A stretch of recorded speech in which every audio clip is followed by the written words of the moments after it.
नमस्कार, स्वागत है आपका। आप देख रहे हैं इंडिया वॉइस और मैं हूं आपके साथ योगेश पांडे। यूपी में इंडिया वॉइस की खबर का बड़ा असर देखने को मिला है और यह तस्वीर लखीमपुर खीरी की है। तस्वीरें आप देखिए, जहां पर शराबी सीएमओ के खिलाफ जांच के आदेश अब दिए गए हैं और इंडिया वॉइस ने इस शराबी सीएमओ की खबर को प्रमुखता से दिखाई थी। दरअसल शराब के नशे में खीरी के सीएमओ अरुणेंद्र त्रिपाठी ने जमकर हंगामा काटा था और एक पत्रकार से बदसलूकी करते हुए उसका मोबाइल तक तोड़ दिया था और जिसका वीडियो सोशल मीडिया पर वायरल हुआ था, जिस पर अब एक्शन लिया गया है और इसके साथ ही AD health doctor GS Vajpayee ने जांच बैठाई है और अब सीएमओ सीतापुर और जेडी लखनऊ मौके पर जाकर मामले की जांच करेंगे। तो इंडिया वॉइस की खबर का ये बड़ा असर देखने को मिला है। लखीमपुर से खबर है जहां पर शराबी सीएमओ के खिलाफ जांच के आदेश अब दे दिए गए हैं। इंडिया वॉइस ने प्रमुखता से इस खबर को दिखाया था और जिसके बाद अब जांच के आदेश दिए गए हैं। लखीमपुर के सीएमओ के वायरल वीडियो की जांच के आदेश दिए गए हैं। एडी हेल्थ और डॉक्टर जीएस वाजपेयी ने जांच बिठाई है। सीएमओ की तस्वीरें आप देख सकते हैं कि ये पुरानी तस्वीरें जिस तरीके से जो सोशल मीडिया पर वायरल हुई थी, ये नशे की हालत में पत्रकारों से बदसलूकी करते हुए नजर आए थे और एक पत्रकार का तो मोबाइल भी छीनते हुए नजर आए थे। आप देख सकते हैं तस्वीरों में कि किस तरीके से शराब के नशे में धुत सीएमओ नजर आ रहा है और पत्रकारों से बदसलूकी का वीडियो सामने आया था। आप तस्वीरें देखिए किस तरीके से मोबाइल पर हाथ मारते हुए सीएमओ नजर आ रहा है और इसके बाद ये पूरा वीडियो, पूरा मामला सोशल मीडिया पर वायरल हुआ, जिसके बाद इंडिया वॉइस ने इस खबर को प्रमुखता से दिखाई और अब इस खबर को संज्ञान में लेते हुए अधिकारियों की तरफ से जांच के आदेश दिए गए हैं। फोन में हाथ मार देंगे, ऊपर हो तुम, फोन में हाथ मार देंगे। तो लखीमपुर शराबी सीएमओ का वीडियो वायरल हुआ था और वायरल वीडियो को प्रमुखता से इंडिया वॉइस ने उठाया था और खबर को दिखाया था। ये बदसलूकी का वीडियो आप देखिए, ये पुराना वीडियो है, किस तरीके से बदसलूकी करता हुआ ये सीएमओ नजर आ रहा है पत्रकारों से और पत्रकारों के मोबाइल पर हाथ मारता हुआ नजर आ रहा है। ये वीडियो सोशल मीडिया पर वायरल हुआ था, जिसके बाद इंडिया वॉइस ने इस खबर को प्रमुखता से दिखाया और विभाग ने खबर को संज्ञान में लेते हुए इस शराबी सीएमओ के खिलाफ जांच बिठाई है। फोन में हाथ मार देंगे।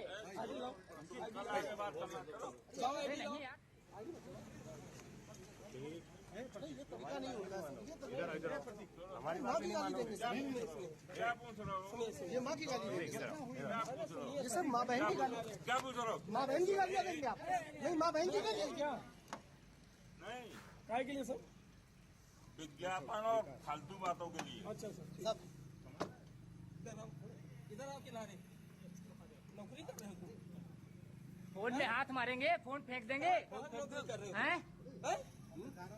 फोन में हाथ मार देंगे, ऊपर हो तुम।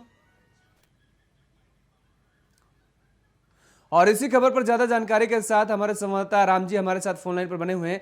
राम जी, लखीमपुर के शराबी सीएमओ का वीडियो वायरल हुआ था और इंडिया वॉइस ने प्रमुखता से इस खबर को दिखाया था। अब जांच के आदेश दिए गए हैं, क्या कुछ और जानकारी है आपके पास? बिल्कुल योगेश, आपको बता जिस तरीके से इंडिया वॉइस ने इस खबर को प्रमुखता से दिखाया था, उसको लेकर जो स्वास्थ्य महकमा में खलबली मच गई थी। वहीं एक 2 सदस्यीय टीम जो है, जिसमें मधु गुलेला जो है सीएमओ सीतापुर हैं, वहीं रजत सिंह है जो जेडी हैं और स्वास्थ्य विभाग के लखनऊ से 2 टीम आ चुकी है। बाकायदा सीएमओ ऑफिस में जो जिनके साथ अभद्रता हुई पत्रकारों को भी बुलाया गया है और हर एक पहलू पे जांच भी गई।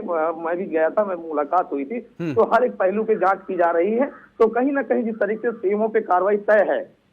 बिल्कुल, आप बता रहे हैं कि आप भी गए थे इस बैठक में जहां बुलाया गया था और अधिकारियों की तरफ से जो जांच अधिकारी आए थे उनकी तरफ से क्या कुछ कहना रहा और इस शराबी सीएमओ की तरफ से क्या कुछ सफाई दी गई?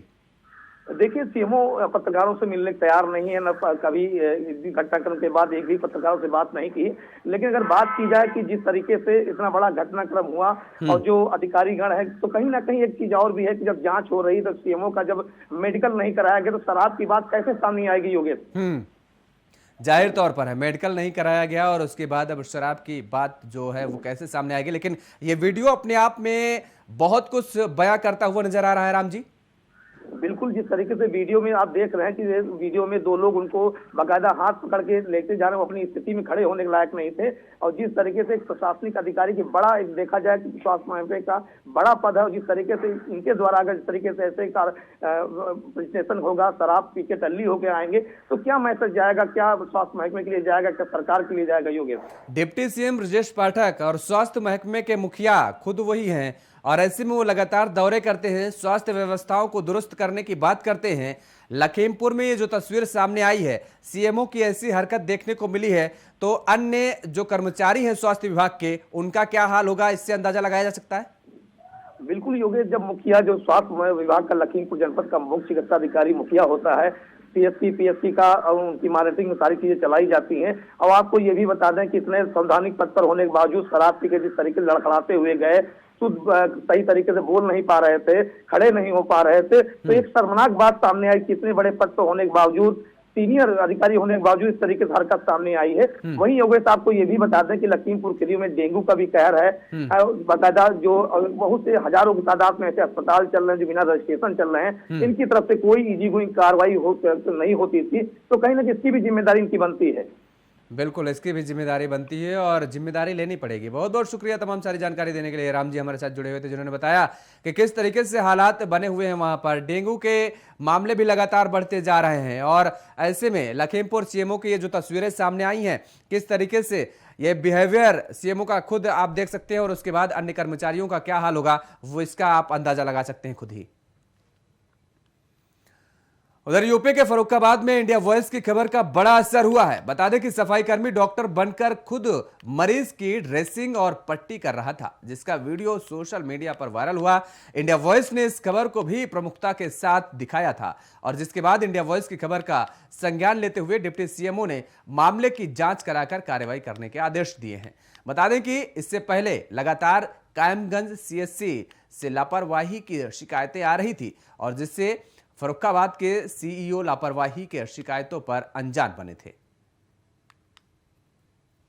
प्रतिष्ठित चैनल के माध्यम से मुझे ये वीडियो देखने को मिला जिसमें एक कर्मचारी जो वहाँ पर सफाई कर रहा है, झाड़ू लगा रहा है, और वही दूसरे वीडियो में ड्रेसिंग करता हुआ दिख रहा है। तो ये बहुत खेदजनक है और किन परिस्थितियों में ऐसी व्यवस्था आई कि एमआईसी को उससे ड्रेसिंग करवानी पड़ी, इस विषय में मैं तुरंत एक्सप्लेनेशन ले रहा हूं और जो भी नियमानुसार कार्रवाई होगी उसके लिए आपको आश्वस्त कर। तो इंडिया वॉइस की खबर का असर देखने को मिला है। फर्रुखाबाद से ये खबर है जहां पर एक सफाई कर्मी डॉक्टर बनकर इलाज करता हुआ नजर आया था। इंडिया वॉइस की खबर का बड़ा असर हुआ है। डिप्टी सीएमओ ने मामले का संज्ञान लिया है और कार्रवाई करने की बात कही है। मामले की जांच कराकर कार्रवाई की जाएगी। डिप्टी सीएमओ ने यह आश्वासन दिया है। फर्रुखाबाद से यह खबर है जहां पर दरअसल एक सफाई कर्मी खुद डॉक्टर बन बैठा और डॉक्टर बनकर वो मरीज का इलाज कर रहा था, जिसका वीडियो सोशल मीडिया पर वायरल हुआ और इस खबर को भी इंडिया वॉइस ने प्रमुखता से दिखाया, जिसके बाद स्वास्थ्य महकमा हरकत में आया। डिप्टी सीएमओ ने मामले का संज्ञान लिया और जांच कराने की बात कही। जांच में दोषी पाए जाने पर उस दोषी के खिलाफ कार्रवाई करने की भी बात कही गई है। तो जान के साथ खिलवाड़, मरीज की जान के साथ खिलवाड़ किया जा रहा था। एक सफाई कर्मी डॉक्टर बनकर मरीज का इलाज करता नजर आया था। खबर अहमदाबाद से है जहां चुनाव के समय कांग्रेस के नेता फिर पार्टी का साथ छोड़ रहे हैं। दरअसल सूरत शहर में कांग्रेस के युवा नेता लाला भाई भारवाड़ आप में शामिल हो गए हैं, जहां भारी संख्या में उनके समर्थकों ने भी आम आदमी पार्टी का दामन थाम लिया है। वहीं आम आदमी पार्टी प्रदेश महामंत्री मनोज सिरोथिया ने अपने साथ शामिल हुए नेता और समर्थकों का स्वागत किया है।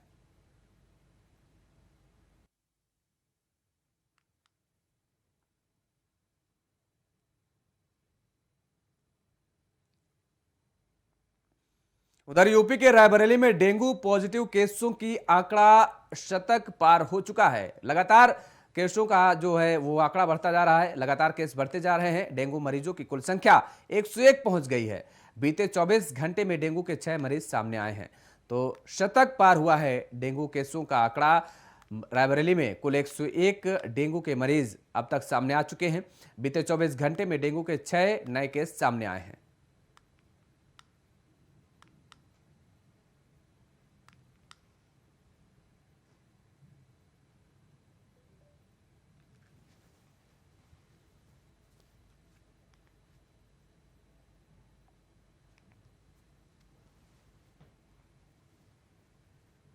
से एक अभियान चला करके काम हो रहा है लगातार। उसमें हम लोगों का प्रयास है सब जगह निरंतर फॉगिंग होती रहे, साफ सफाई होती रहे, कहीं पर भी जल भराव की स्थिति ना बने, दवा का छिड़काव हो और कहीं पर भी मच्छरों को पनपने ना दिया जाए।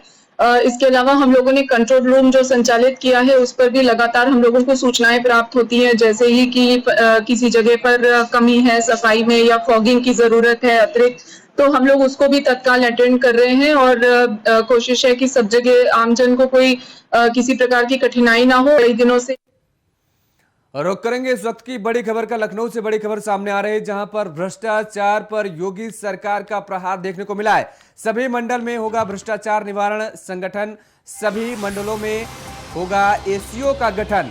8 नई यूनिट के गठन को सीएम योगी की मंजूरी मिली है। घूसखोरी पर पैनी नजर रखेगी ये टीम। सरकार जनता को शिकायत करने में आसानी होगी। तो सभी मंडलों में एसीओ का गठन किया जाएगा, ये मंजूरी मिल गई है सरकार की तरफ से। भ्रष्टाचार पर योगी सरकार का एक और बड़ा प्रहार ये माना जा रहा है, बड़ा ठोस कदम माना जा रहा है भ्रष्टाचार के खिलाफ। सभी मंडल में भ्रष्टाचार निवारण संगठन अब होगा, लोगों को आसानी होगी शिकायत करने में भ्रष्टाचार के खिलाफ। सभी मंडलों में एसीओ का गठन किया जाएगा, सरकार की तरफ से मंजूरी मिल चुकी है और सभी मंडल में अब गठन किया जाएगा एसीओ का। 8 नई यूनिट के गठन को सीएम योगी की मंजूरी मिल चुकी है और घूसखोरी पर पैनी नजर रखेगी अब सरकार।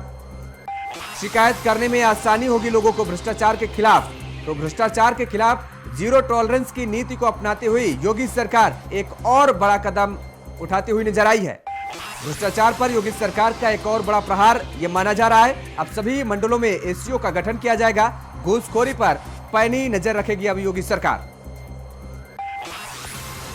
और इसी खबर पर ज्यादा जानकारी के साथ हमारे सहयोगी अखंड प्रताप शाही हमारे साथ फोन लाइन पर बने हुए हैं। अखंड, जिस तरीके से भ्रष्टाचार के खिलाफ लगातार योगी सरकार काम करती नजर आ रही है, जीरो टॉलरेंस की नीति को लेकर के ये कहा जाए कि एक और बड़ा कदम।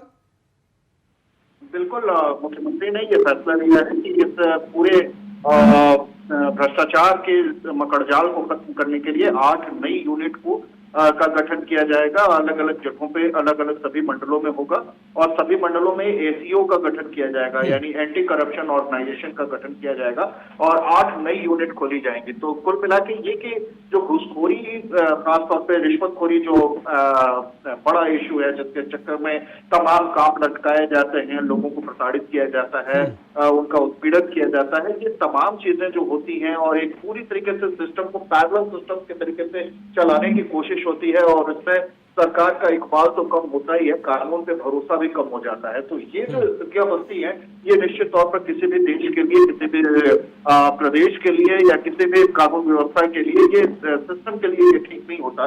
तो ऐसे में मुख्यमंत्री योगी आदित्यनाथ का जो जीरो टॉलरेंस का जो भ्रष्टाचार के खिलाफ अभियान चल रहा है, उसी के तहत ये एक 8 नई यूनिट खोलने का फैसला लिया है और जनता से शिकायत, जनता को अब इसमें शिकायत करने में आसानी रहेगी कि रिश्वतखोरी हो रही है या कहीं भ्रष्टाचार हो रहा है, तो भ्रष्टाचार पे उसका निवारण भी किया था।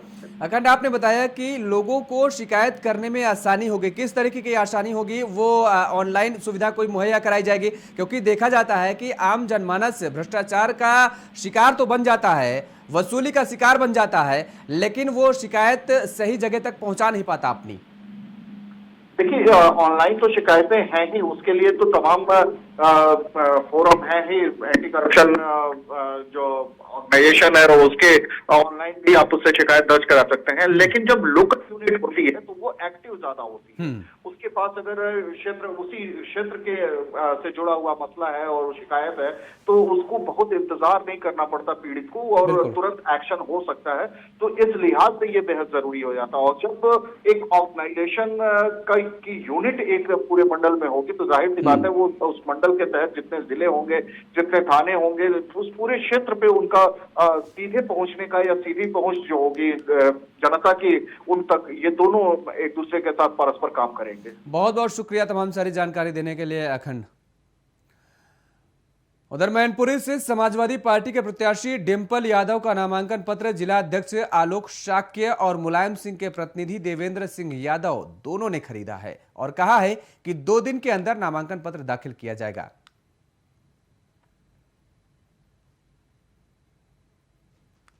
तो मैं नामांकन पत्र खरीदा है और माननीय डिंपल यादव और 1-2 दिन में आ जाएगी नामांकन करेंगे।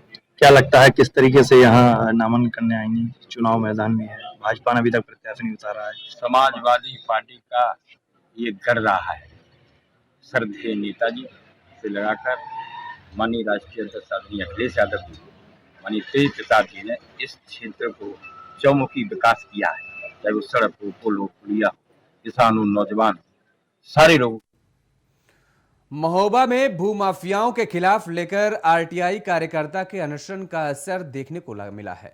वर्षों पहले तहसील के अधिकारियों के से साठगांठ कर सरकारी बेशकीमती जमीन को जालसाजी कर भूमि को विक्रय किए जाने के मामले में अधिकारी हरकत में आए हैं। जमीन को कब्जा कर बेचने के मामले में तत्कालीन तहसीलदार, लेखपाल और तत्कालीन रजिस्ट्रार सहित 3 अन्य लोगों के नाम लिखित तहरीर एसडीएम के निर्देश पर नगर पालिका ईओ ने कोतवाली में दी गई है। सन तो एक प्रतियोगिता था कि शायद शासन जाग जाए, प्रशासन जाग जाए, लेकिन वो सनसन का फिलहाल 10% ही रिजल्ट सामने आ पा रहा है, क्योंकि जिला प्रशासन का मंशा नहीं है कि पालिका की भूमि को खाली कराया जाए। जिला प्रशासन और पुलिस प्रशासन पूरी तरह भूमाफियाओं के संरक्षण में है और भूमाफिया आप देख सकते हैं कि जितने नगर के भूमाफिया हैं डीएम और एसपी के आगे पीछे घूमती हैं, क्योंकि जो छोटे तबके का राजस्व विभाग का या पुलिस विभाग का कर्मचारी है वो इनकी हनन। अब जमीन का स्पष्ट उल्लेख तो ये नहीं है, लेकिन जो तहसील से रिपोर्ट आई है उसमें तत्कालीन लेखपाल नंदकिशोर और तत्कालीन तहसीलदार बाजिद हुसैन और रजिस्ट्रार कानूनगो उस समय के इन तीनों का नाम है। बाकी जिसके नाम ये उन्होंने ये सारी चीज़ें दी हुई हैं तहसील से रिपोर्ट मिली हैं, जिसमें से एक नाम है ज्योति प्रकाश, दूसरे शरद कुमार और तीसरे सुनील कुमार। इनके नाम हमें तहसील से रिपोर्ट मिली है, जिसके आधार पर हमने कोतवाली में तहरीर। उधर कानपुर में सेफ्टी टैंक में उतरे 3 मजदूर जहरीली गैस की चपेट में आकर बेहोश हो गए। घटनास्थल पर मौजूद लोग तीनों का हाईलाइट अस्पताल लेकर पहुंचे, जहां डॉक्टरों ने तीनों को मृत घोषित कर दिया है। मामला जाजमऊ स्थित शालीमार टेनरी का है।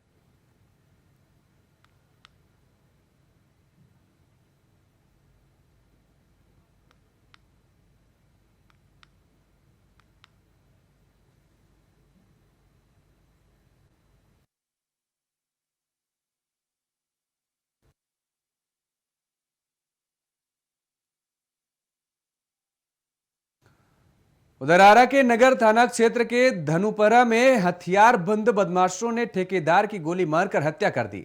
घटना की सूचना मिलते ही नगर थाना मौके पर पहुंचे और शव को कब्जे में लेकर आरा सदर अस्पताल में पोस्टमार्टम के लिए भेज दिया है। वहीं मृतक का नाम शशि कुमार सिंह बताया जा रहा है।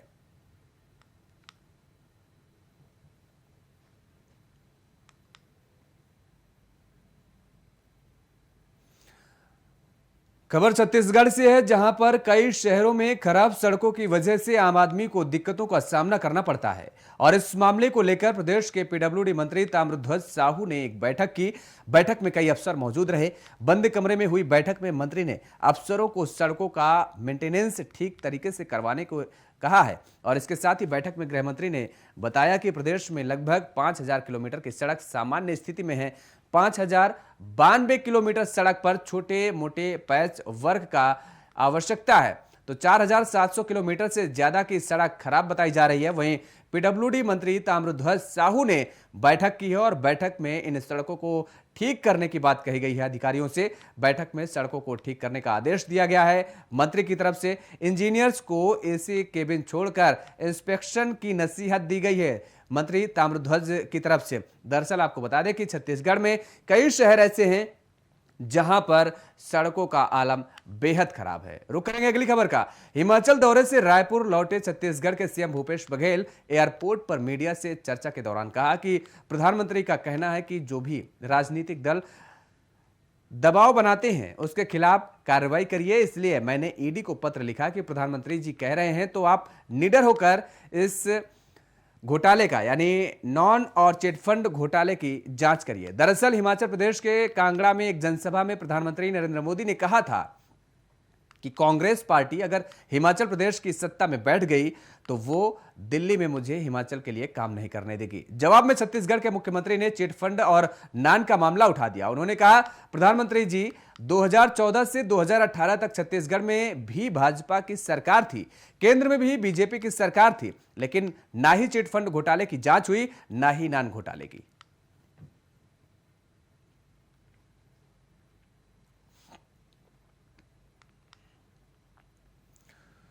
खबर उत्तर प्रदेश से है, जहां पर हापुड़ में हरियाणा पुलिस और स्वास्थ्य विभाग की टीम ने मिलकर लिंग जांच परीक्षण गिरोह का पर्दाफाश किया है। लिंग परीक्षण कराने पहुंचे 5 महिलाओं सहित 6 एजेंट को पुलिस ने गिरफ्तार कर लिया है।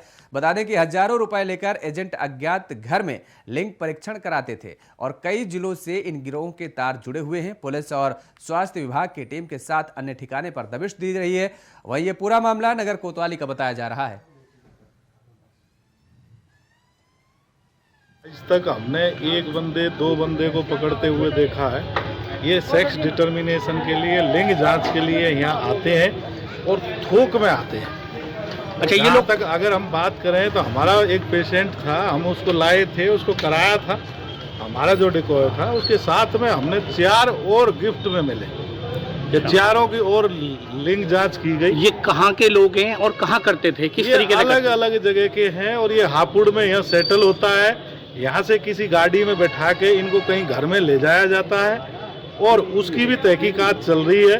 आज हरियाणा से कुछ लेडीज जो थी और एक हमारा डिकॉय था, वो यहाँ सेक्स डिटेक्शन के लिए इनका पूरा था। पहले गुड़गांव से चले दिल्ली बॉर्डर पे, दिल्ली बॉर्डर से गाजियाबाद, गाजियाबाद से पूरे घूमते हुए हापुड़ में एचपीडी ऑफिस के सामने ये लोग इकट्ठे हुए। वहाँ इनको एक गुलावटी से गाड़ी आई जो इन्हें यहाँ से ले जाकर गुलावटी में जाके इन लोगों का एसडी कराया और फिर इनको यहाँ छोड़ गई। ये पूरी एक टीम थी और एक इनका पूरा नेटवर्क था, जिन सबको आज हम लोगों ने पकड़ लिया है और अभी आगे की। मेरठ में सेल्फी लेते वक्त एक युवक की ट्रेन से टकराकर मौत हो गई है। मृतक के परिजनों ने मृतक के दोस्त पर शराब पिलाकर ट्रेन के आगे धक्का देने का आरोप लगाया है। पुलिस ने मृतक के दोस्त को हिरासत में ले लिया है। वहीं पुलिस शव को कब्जे में लेकर मामले की जांच में जुटी हुई है। यह पूरा मामला टीपी नगर के शिवपुरम फाटक का है।